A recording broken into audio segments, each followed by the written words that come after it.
addition, Pekret, P-E-K-H-R-E-T, capital P at the beginning. Medicinal prescriptions were given to patients to bring relief.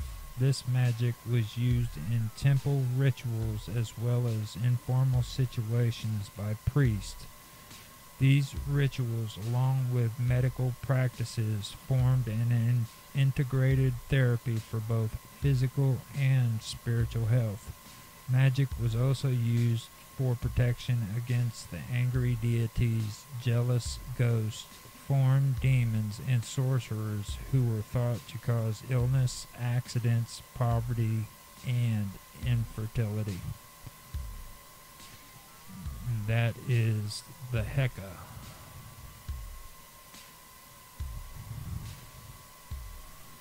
Now we get into the Werthu, which is spelled W-E-R-T-H-E-K-A-U,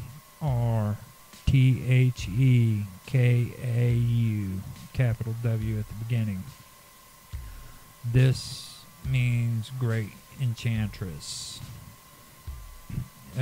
Werthu's alts is Urthekeu, U-R-T-H-E-K-A-U, capital U at the beginning, and Werthu,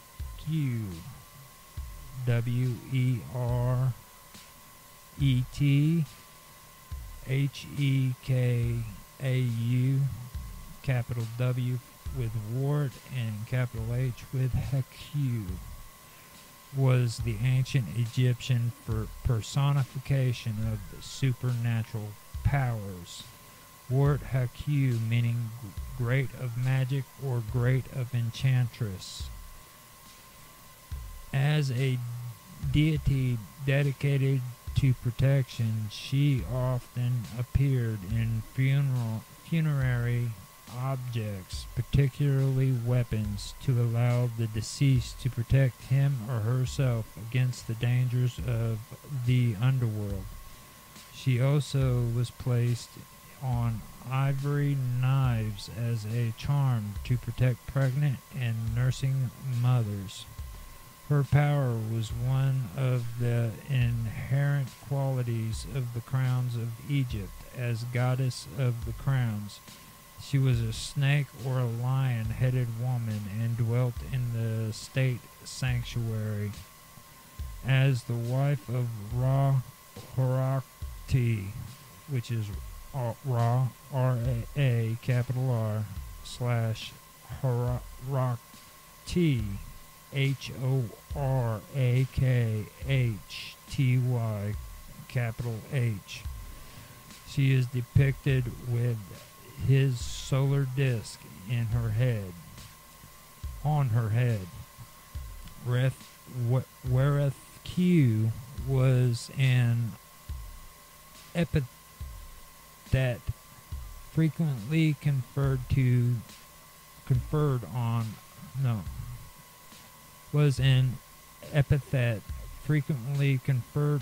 Isis, Sekhmet, Mut, and others. Now Sekhmet is S-E-K-H-M-E-T,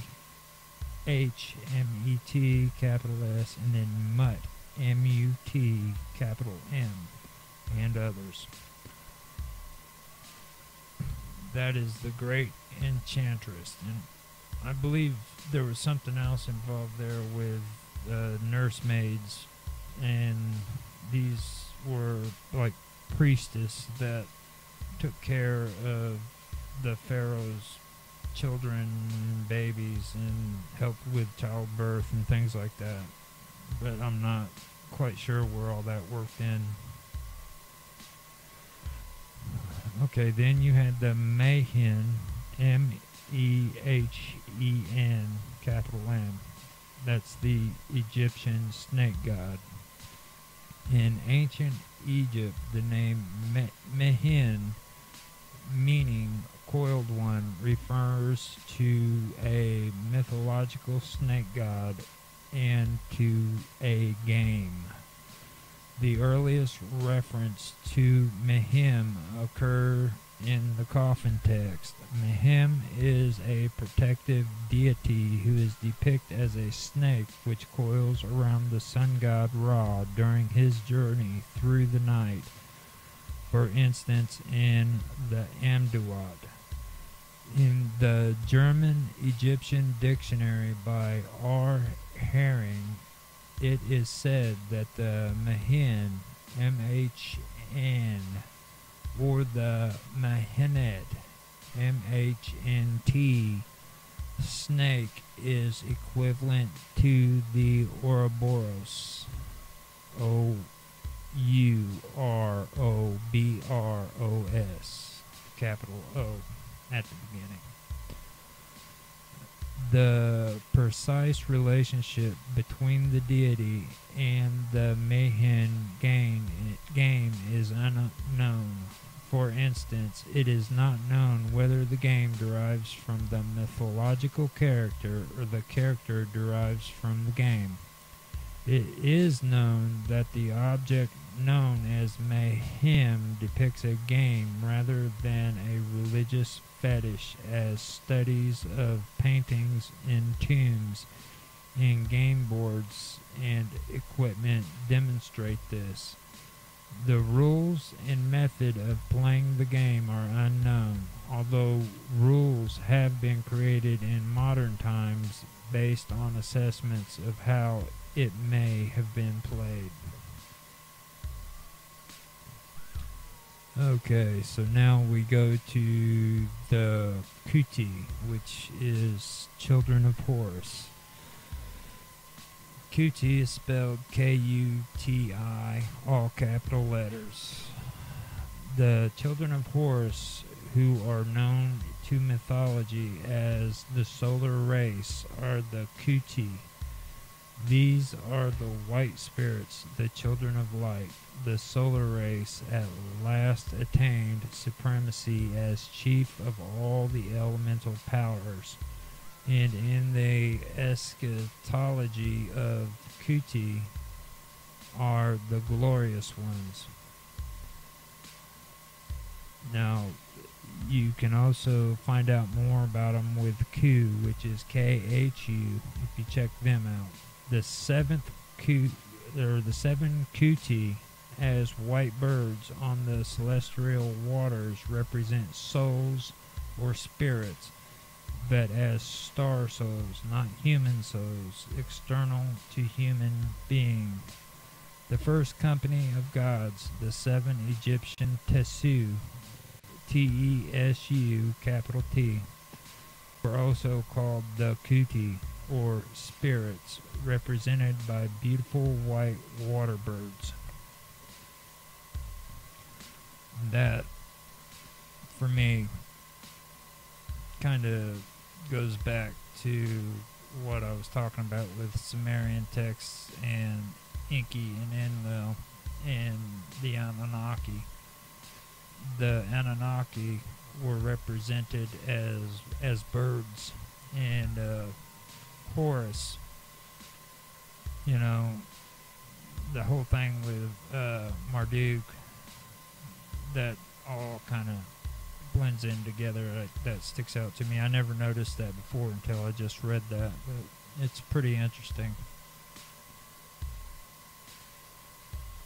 And you also have to remember the close relationship that the Hittites and the Egyptians had with one another, so a lot of their belief systems, I can believe that it, funneled down and became saturated as time went on. So now I'll go to Sa and Hu. Sa as in S-A and Hu as in H-U. And these are Egyptian minor gods. The Egyptian god Hu was one of the minor gods in some respects, but he was one of the most important gods of those serious about Egyptian deities. Hu is the power of the spoken word. He personifies the authority of utterance. One legend has it that the creator and sun god Ra, or Re, R-E or R-A, evolved from the primeval waters of Egypt. Once alive, Ra created the air, Shu, and the moisture, Tefnut. Next, the earth god, Geb, and the sky god, Nut, were created. Mortal men and women were created from the tears of Re, R-E. Re then drew blood from his own penis and created the god Hu and Sia, which is H-E or H-U for Hu and Sia, S-I-A. These two gods represented the creative power of the gods. Hu and Sia were partners. Sia was the personification of divine knowledge, omniscience, and mind of the gods. Hu was the personification of divine utterance, the voice of authority. During ancient times, Heka, the personification of divine power, accompanied these two gods.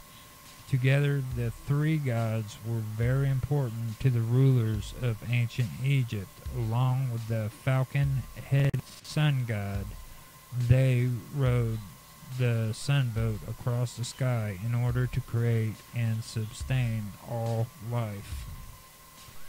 The act of the sun boat traveling across the sky signifies that with each sunrise the world was created anew. Having traveled through the underworld of night and making it past all the dangers therein, the sun boat once again rises to confirm that life is created new each day. Hu was particularly important because he was the epitome of the power and command of the ruler, even after death.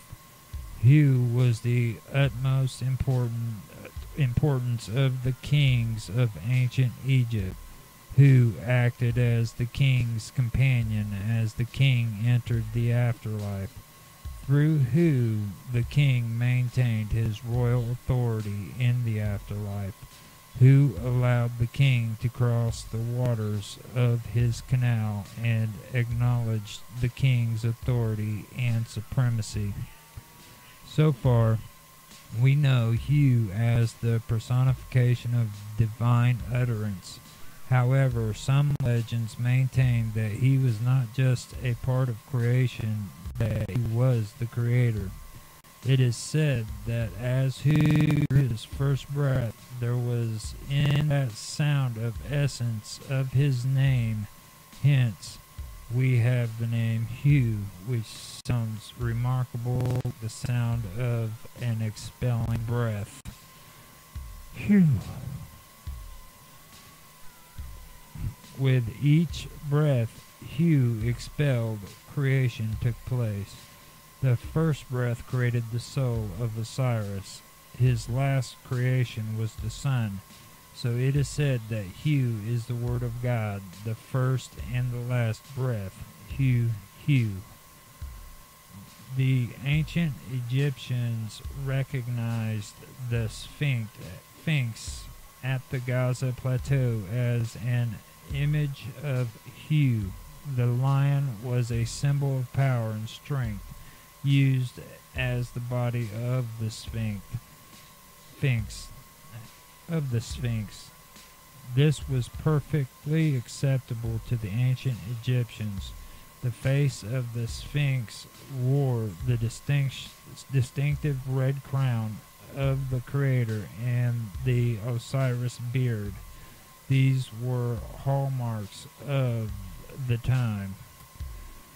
It's been suggested that ancient Egyptians would use the Sphinx in a ritual that reenacted the creation of the universe. It was performed at dusk as